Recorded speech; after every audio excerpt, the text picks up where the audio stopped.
നമസ്കാരം, നൈപുണ്യ IAS അക്കാദമിയുടെ യൂട്യൂബ് ചാനലിലേക്ക് സ്വാഗതം. ഇന്ന് നമ്മൾ ഡിസ്കസ് ചെയ്യാൻ പോകുന്നത് ജൂൺ ജൂലൈ മാസങ്ങളിലെ കറണ്ട് അഫയേഴ്സിൽ വന്ന കുറച്ച് പ്ലേസസിനെ പറ്റിയാണ്. ആദ്യമായി മൗണ്ട് എറ്റ്ന നോക്കാം. ന്യൂസിൽ വരാനുള്ള റീസൺ, ഇത് റീസെൻ്റ്ലി ഇറപ്റ്റ് ചെയ്തായിരുന്നു. ലൊക്കേഷൻ നോക്കുവാണെങ്കിൽ ഇറ്റലിയുടെ സിസിലിയിലാണ് ഈ മൗണ്ടെയിൻ സ്ഥിതി ചെയ്യുന്നത്. ആൻഡ് ഇറ്റലി മൊത്തത്തിൽ നോക്കുവാണെങ്കിൽ കുറേ ആക്റ്റീവ് വോൾക്കാനോസ് നമുക്ക് കാണാൻ സാധിക്കും. അതിൻ്റെ റീസൺ, ഇറ്റലി ഒരു പ്ലേറ്റ് ബൗണ്ടറിയാണ്, ആഫ്രിക്കൻ ആൻഡ് യൂറേഷ്യൻ പ്ലേറ്റിൻ്റെ ബൗണ്ടറിയിലാണ് ഇറ്റലി സ്ഥിതി ചെയ്യുന്നത്. ആ ഒരു കാരണം കൊണ്ട് തന്നെ ഇത് ഹൈലി സീസ്മിക് ആക്റ്റീവ് സോണാണ്. അതാണ് ഇവിടെ ഒരു ചെയിൻസ് ഓഫ് ആക്റ്റീവ് വോൾക്കാനോ വരാനുള്ള ഒരു റീസൺ. ഇതാണ് മൗണ്ട് എറ്റ്ന റീസെൻ്റ്ലി ഇറപ്റ്റ് ചെയ്തത്. ആൻഡ് മൗണ്ട് എറ്റ്നയെ കുറിച്ച് പറയുവാണെങ്കിൽ സ്ട്രാറ്റോ വോൾക്കാനോ ആണ്. ആൻഡ് വേൾഡിൽ തന്നെ one of the most active volcanoes ആണ്. യൂറോപ്പിലെ ടോളസ്റ്റ് ആക്റ്റീവ് വോൾക്കാനോ ആണ് മൗണ്ട് എറ്റ്ന. ഇതിൻ്റെ ജിയോളജിക്കൽ സിഗ്നിഫിക്കൻസും കൾച്ചറൽ സിഗ്നിഫിക്കൻസും മൂലം 2013 യുനെസ്കോ വേൾഡ് ഹെറിറ്റേജ് സൈറ്റ് ആയിട്ട് ഈ ഒരു വോൾക്കാനോയിനെ റെക്കഗ്നൈസ് ചെയ്തു. ആൻഡ് നേരത്തെ ഞാൻ മെൻഷൻ ചെയ്ത പോലെ ഇറ്റലിയിൽ കുറേ ആക്റ്റീവ് വോൾക്കാനോസ് ഉണ്ട്. അതിൽ കുറച്ചാണ് വെസൂവിയസ്, വുൾക്കാനിയൻ, സ്ട്രോംബോളി, ഇതൊക്കെയാണ് മറ്റുള്ള ആക്റ്റീവ് വോൾക്കാനോസ്. ഇനി നമ്മൾക്കൊരു ക്വസ്റ്റ്യൻ നോക്കാം.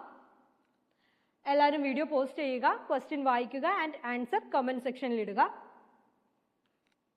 നെക്സ്റ്റ് നോക്കാൻ പോകുന്ന പ്ലേസ് ആണ് സൊക്കോട്ര ഐലൻഡ്സ്. ന്യൂസിൽ വരാനുള്ള reason, UAE and WHO jointly ഒരു ഹ്യൂമാനിറ്റേറിയൻ പ്രോഗ്രാം അവിടെ നടത്തിയിരുന്നു ടു ടാക്കിൾ സിവിയർ മാൽന്യൂട്രീഷൻ.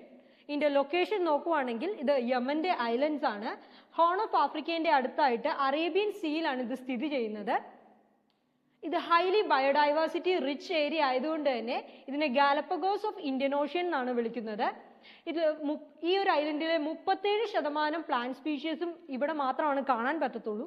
അതുകൊണ്ട് തന്നെ 2008 യുനെസ്കോ വേൾഡ് ഹെറിറ്റേജ് സൈറ്റ് ആയിട്ട് ഈ ഐലൻഡിനെ ഡെസിഗ്നേറ്റ് ചെയ്തിരുന്നു. അതിനകത്തെ ഒരു ഫോണയാണ് ഡ്രാഗൺ ബ്ലഡ് ട്രീ ഈ കാണിച്ചിരിക്കുന്നത്. ഈ ഒരു ട്രീക്ക് പേര് വരാനുള്ള റീസൺ, ഇത് കട്ട് ചെയ്യുമ്പോൾ ഇതിൽ നിന്ന് വന്ന റെസിന് റെഡ് കളറാണ് and it resembles blood. So ഇതൊക്കെയാണ് ഈ ഒരു ഐലൻഡിനെ കുറിച്ച് പറയാനുള്ളത്.